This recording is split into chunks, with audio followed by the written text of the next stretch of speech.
அஸ்ஸலாமு அலைக்கும்.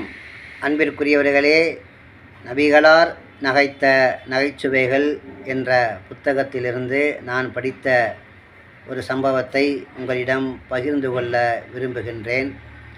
அண்ணல் நபி ஸல்லல்லாஹு அலைஹி வஸல்லம் அவர்களுடைய வாழ்க்கையிலே எவ்வளவோ சோதனைகள், இன்பங்கள், துன்பங்கள் இருந்தாலும் அவர்கள் நகைச்சுவை உணர்வு மிக்கவர்களாகவும் இருந்தார்கள். நகைச்சுவைக்கான சந்தர்ப்பம் வரும்போது புன்முறுவல் பூத்து அந்த நகைச்சுவைக்கு மதிப்பு கொடுப்பவர்களாக இருந்தார்கள்.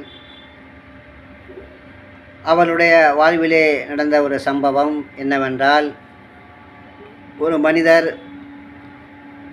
மனிதர் தன் மனைவியை லிகார் செய்து விட்டார். லிகார் என்றால் என்ன அர்த்தம் என்றால், மனைவியை தாயோடு ஒப்பிட்டு பேசுவதுதான் லிகார்.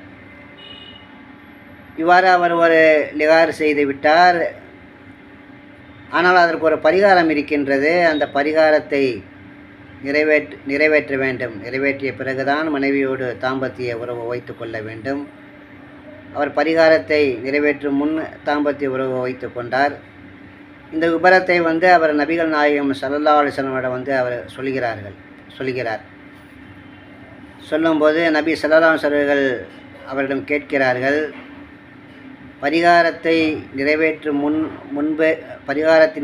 முன் உங்கள் மனைவியோடு உங்களை சேர தூண்டியது எது என்று கேட்கிறார்கள்.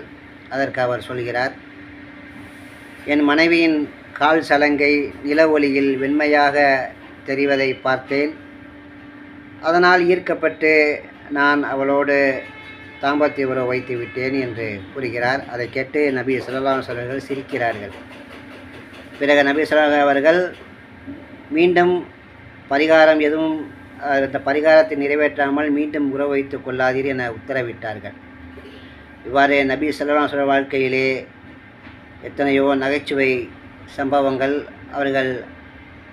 அவர்களுடைய பண்பு எப்படி என்றால், அவர்களை வெடிச்சிரிப்பு சிரிக்க மாட்டார்கள், புன்முறுவல் பூக்கக்கூடியவர்களாக இருந்தார்கள்.